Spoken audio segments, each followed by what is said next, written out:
Hi hello എല്ലാവർക്കും പുതിയൊരു വീഡിയോയിലേക്ക് സ്വാഗതം. അപ്പോൾ ഇന്ന് നമ്മൾ സ്റ്റിച്ചിങ് അല്ല, എങ്ങനെയാണ് വരയ്ക്കാൻ അറിയാത്തവർക്കായാലും നമ്മൾ ട്രേസ് ചെയ്തെടുക്കുന്നതെന്നാണ് നോക്കാൻ പോകുന്നത്. അതിനായിട്ട് ഞാൻ ഫ്രെയിം ഇടുന്നതിന് മുമ്പും നമുക്ക് എന്ത് ചെയ്യാം, വരച്ചെടുക്കാം. പിന്നെ കുറച്ചുകൂടെ നല്ലത് ഫ്രെയിം ഇട്ട ശേഷം വരയ്ക്കുന്നതായിരിക്കും. നമ്മൾ ഫ്രെയിം ഇട്ട ശേഷം ഇത് കാർബൺ പേപ്പറാണ്. കാർബൺ പേപ്പർ നീല, മഞ്ഞ, ഈ കളറ്, അങ്ങനെ 2-3 കളറായിട്ടുണ്ട്. കണ്ടോ, ഇതിൻ്റെ മെഴുക് പോലത്തെ ഭാഗമാണ് നമ്മളിങ്ങനെ വെക്കുന്നത്. അതായത് തെളിയേണ്ട ഭാഗത്ത് വെക്കേണ്ടത്, ക്ലോത്തിൻ്റെ പുറത്ത് വെക്കേണ്ട ആ മെഴുക് പോലത്തെ ഭാഗമാണ്. അത് കഴിഞ്ഞിട്ട് നമുക്ക് ഏത് പേപ്പറാണോ, നമ്മൾ എന്താണോ വരയ്ക്കാൻ ഉദ്ദേശിക്കുന്നത് അത് അതിൻ്റെ പുറത്ത് ഒന്നുകിൽ പ്രിൻ്റ് എടുത്തതോ അല്ലെങ്കിൽ നമ്മളല്ലാതെ വരച്ചതോ ആയിട്ടുള്ള, ഇത് നിങ്ങൾക്കറിയാമല്ലോ, നമ്മളിത് ബട്ടർ പേപ്പർ എന്നാണ് പറയുന്നത്. ഇത് കണ്ടോ, നമ്മൾ അടിയിൽ വെക്കുന്ന നമ്മൾ വേറെ ഏതെങ്കിലും പടത്തിൽ നിന്ന് ഇതുപോലെ ഫോണിൽ നിന്നായാലും ഇതുപോലെ നമുക്ക് ട്രേസ് ചെയ്തെടുക്കാവുന്നതാണ്. കണ്ടോ, ഇത് നമുക്ക് പിന്നെ ഉപയോഗിക്കാം ഇതിൽ ആക്കിക്കഴിഞ്ഞാൽ. പേപ്പർ ആകുമ്പം 2-3 വട്ടമല്ലേ പറ്റുള്ളൂ. അപ്പോൾ ഇതുപോലെ ഇതാണെങ്കിൽ നമുക്കിങ്ങനെ വെച്ചിട്ട് ട്രേസ് ചെയ്തെടുക്കാം. അതല്ലെങ്കിൽ നമ്മളല്ലാതെ വരച്ച പേപ്പറാണെങ്കിൽ നമുക്ക് എന്ത് ചെയ്യാം, ഇതുപോലെ ഇതിൻ്റെ പുറത്തുകൂടെ ഒന്ന് വരച്ചെടുക്കുന്ന പണി മാത്രമേ ഉള്ളൂ. നമുക്ക് പെട്ടെന്ന് കഴിയും. അത് ഏത് ഡിസൈൻ ആയാലും ശരി തന്നെ നമ്മളിതുപോലെ ട്രേസ് ചെയ്തെടുത്ത ശേഷം ഈ ബട്ടർ പേപ്പറിൽ ട്രേസ് ചെയ്തെടുത്ത ശേഷം ഇതിൻ്റെ പുറത്ത് ഇങ്ങനെ കാർബൺ പേപ്പറിൻ്റെ പുറത്ത് വെച്ചിട്ട് വരച്ചാൽ മതി. അപ്പോൾ അതിലെന്തെങ്കിലും തെളിയും. ഇപ്പം ഞാൻ കാണിച്ചു തരാം. ഞാൻ ഇപ്പോൾ ഇതുപോലെ വെച്ച ശേഷം കണ്ടോ, ഞാൻ ഇതാണ് വെക്കുന്നത്. നമുക്കത് വെച്ചാലും മതി. അതിൻ്റെത് വലിയൊരു ഷീറ്റാണ്, അതുകൊണ്ടാണ് ഞാൻ അത് വെക്കാത്തത്. അത് ജസ്റ്റ് ഇതാകുമ്പോഴത്തേക്ക് നിങ്ങൾക്ക് കറക്റ്റായി കാണാം. അതുകൊണ്ടാണ് ഈ ലോട്ടസിൻ്റെ പിക്ചർ തന്നെ എടുത്തത്. കണ്ടോ, എന്നിട്ട് അതിൻ്റെ പുറത്തുകൂടെ നമ്മളിങ്ങനെ വരച്ചു കൊടുക്കുന്നു. ബോൾ പെന്നൊക്കെ ഇട്ട് വരച്ചു കൊടുത്താലും കുറച്ചുകൂടെ ഈസിയില്ല. ബോൾ പെന്നൊക്കെ ബട്ടർ പേപ്പറിൽ ബോൾ പെന്നൊക്കെ വെച്ച് ഉപയോഗിക്കുന്നതായിരിക്കും നല്ലത്. അപ്പോൾ പെട്ടെന്ന് നമുക്കിങ്ങനെ വരഞ്ഞ് കിട്ടും. അതാണ് ഇതുപോലെ എല്ലായിടവും വരച്ചെടുക്കുക. പിന്നെ ഒരു കാര്യം, കൈ എടുക്കരുത്. കൈ എടുത്തു കഴിഞ്ഞാൽ നമ്മൾ എന്ത് ചെയ്യും, അടയാളം പോവും, മാറിപ്പോകും, വേറെ എങ്ങോട്ടെങ്കിലുമൊക്കെ വരകൾ പോവും.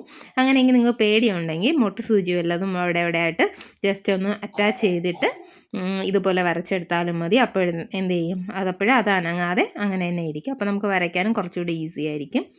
എന്നിട്ട് എല്ലായിടത്തും ഇതുപോലെ തന്നെ ജസ്റ്റ് ഒന്ന് പതിപ്പിച്ച് വേണം വരയ്ക്കാൻ വേണ്ടിയിട്ട്. നന്നായിട്ടൊന്ന് പതിപ്പിച്ചായിരിക്കണം വരയ്ക്കാൻ വേണ്ടിയിട്ട്, ഇല്ലെങ്കിൽ ചിലപ്പം തെളിയില്ല അതിൽ. കണ്ടോ, ഇപ്പോൾ കണ്ടോ, ട്രേസ് ചെയ്ത് വന്നു. നമുക്ക് വരയ്ക്കാൻ അറിഞ്ഞുകൂടാത്തവർക്കായാലും ഈസി ആയിട്ട് ചെയ്യാം. ഒരു കാർബൺ പേപ്പറും നമുക്ക് ഏത് പിക്ചറാണോ ആവശ്യമുള്ളത് അത് മാത്രം മതി. നമുക്ക് പ്രിൻ്റ് എടുക്കാം കേട്ടോ ഈ പിക്ചറുകളൊക്കെ. ഞാൻ ചില ഡിസൈനൊക്കെ പ്രിൻ്റ് എടുക്കുകയാണ് ചെയ്യുന്നത്. അല്ല, ചെറിയ ഇതുപോലത്തെ ഡിസൈനൊക്കെയാണ് ഇങ്ങനെ ഫോണിൽ നിന്നൊക്കെ എടുക്കുന്നത്. അല്ലാതെ എല്ലാം ഞാൻ പ്രിൻ്റ് എടുക്കുകയാണ് ചെയ്യുന്നത്. കണ്ടോ, ബട്ടർ പേപ്പർ ഒന്നും കൂടെ കാണിച്ചു തരികയാണ്. കണ്ടോ, ട്രേസിങ് പേപ്പർ എന്നും ഇതിനെ പറയും. നമ്മൾ അടിയിൽ വയ്ക്കുന്ന ഏത് പിക്ചറായാലും നമുക്ക് നന്നായിട്ട് പുറത്തുകൂടെ ട്രേസ് ചെയ്തെടുക്കാൻ പറ്റും. കണ്ടോ, നമ്മൾ പണ്ട് ഈ വരയിടാത്ത പേപ്പറുകളിലൊക്കെ എണ്ണ പുരട്ടിയിട്ട് അടിയിലുള്ള പിക്ചർ കോപ്പി ചെയ്തെടുക്കുമല്ലോ, അതുപോലെയാണ് ഇതും. കണ്ടോ, അതിൻ്റെ വേറൊരു ഇതാണ്. കണ്ടോ, ഈസി ആയിട്ട് നമുക്ക് ട്രേസിങ് പേപ്പറിൽ വരച്ചെടുത്താലുള്ള ഒരു ഗുണമെന്ന് പറഞ്ഞാൽ, നമ്മൾ 2-3 പ്രാവശ്യം വേറെ ഒന്നിൽ വരച്ചെന്ന് വെച്ചോ, വീണ്ടും നമുക്കിത് മാറ്റി വേറൊരു ട്രേസിങ് പേപ്പറിൽ വരച്ച് കഴിഞ്ഞാൽ ഇത് എത്ര നാൾ കഴിഞ്ഞാലും നമ്മളെ കയ്യിൽ ഈ ഡിസൈൻ കാണും. നമ്മൾ പ്രിൻ്റ് എടുക്കുന്ന പേപ്പറിൽ തന്നെ വരച്ച് കഴിഞ്ഞ് കഴിഞ്ഞാൽ അത് കീറിപ്പോവുകയൊക്കെ ചെയ്യുമല്ലോ. അപ്പോൾ പിന്നെ നമുക്കൊന്നിനും ഉപയോഗപ്പെടില്ല. ഇതിൽ വീണ്ടും നമ്മൾ ജസ്റ്റ് ഒന്ന് അടയാളപ്പെടുത്തി ഇങ്ങനെ വരച്ച് വെച്ചിരുന്നാൽ നമുക്ക് വേറെ എപ്പോഴെങ്കിലും നമുക്ക് ഡിസൈൻ നമ്മളെ കയ്യിൽ ഇഷ്ടം പോലെ വരും, റഫറൻസ് ആയിട്ട് എടുക്കാൻ വേണ്ടിയിട്ട്. കണ്ടോ, ഇതുപോലെയാണ് നമ്മൾ ട്രേസിങ് പേപ്പറിൽ വരച്ചെടുക്കുന്നത്. കണ്ടോ, നിങ്ങൾക്ക് മനസ്സിലായെന്ന് വിചാരിക്കുന്നു. മനസ്സിലായില്ലെങ്കിൽ ഒന്നും കൂടെ ഇത് കണ്ടു നോക്കുക. ഇനി ഞാൻ ഇതിലോട്ട് അറ്റാച്ച് ചെയ്തിരിക്കുന്നത് നൂലിടുന്ന വീഡിയോ ചെയ്യാം. മെഷീനിൽ നൂല് കോർക്കുന്ന വീഡിയോ ഇടാവോ എന്നാണ് ചോദിച്ചിരിക്കുന്നത്. അപ്പം ജസ്റ്റ് അതും കൂടെ ഞാൻ ഇതിൻ്റെ കൂടെ ഒന്ന് ആഡ് ചെയ്തിട്ടുണ്ട്. കണ്ടു നോക്കൂ. ഈ കാണിക്കുന്ന ഭാഗത്താണ് നമ്മൾ നൂലിടുന്നത്. ഞാൻ ഇപ്പോൾ പേപ്പർ വെച്ചിരിക്കുന്നത്. പേപ്പർ വെച്ചില്ലെങ്കിൽ ഇതാ കണ്ടോ, ഈ നൂലിടുമ്പോഴത്തേക്ക് അതിൽ നിന്ന് ഇളകി വീഴുന്ന നൂല് അതിൽ പിടിച്ച് ടൈറ്റായിരിക്കും.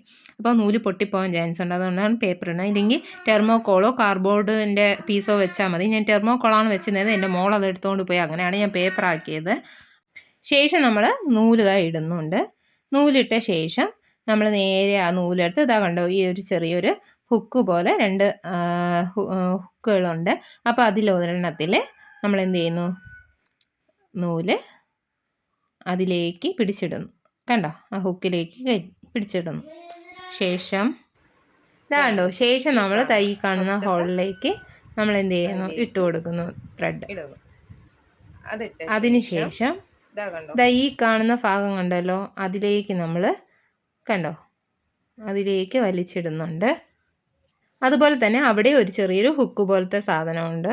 അപ്പോൾ അതിലേക്കും കൂടി നമ്മൾ ത്രെഡ് എടുത്തിടണം. കണ്ടോ ചെറിയൊരു ഹുക്ക് പോലെ ഇരിക്കുന്നതുണ്ടോ, ഇത് നമ്മുടെ നോർമൽ മെഷീനിലില്ല കേട്ടോ.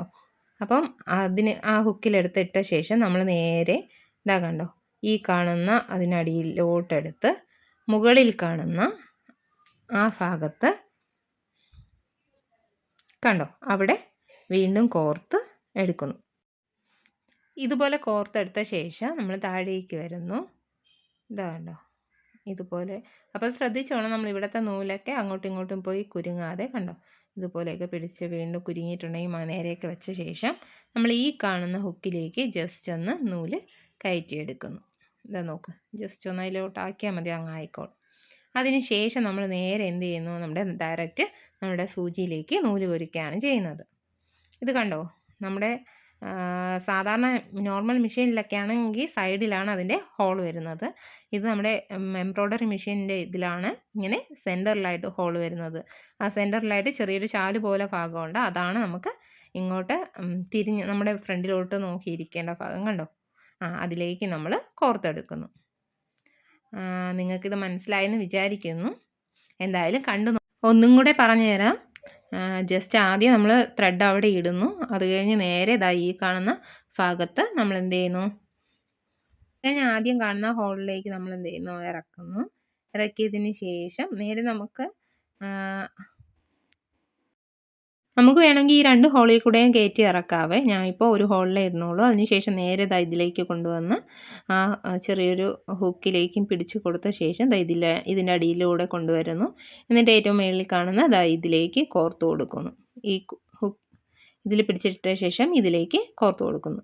ശേഷം നേരെ താഴേക്ക് വരുന്നു. വീണ്ടും അവിടെ പിടിച്ചിട്ട് നമ്മുടെ ഡയറക്റ്റ് സൂചിയിലേക്ക് കൊടുക്കുന്നു. ഇത്രയാണ്. അപ്പോൾ ഇങ്ങനെയാണ് നമ്മുടെ മെഷീനിൽ നൂല് കോർക്കുന്നത്.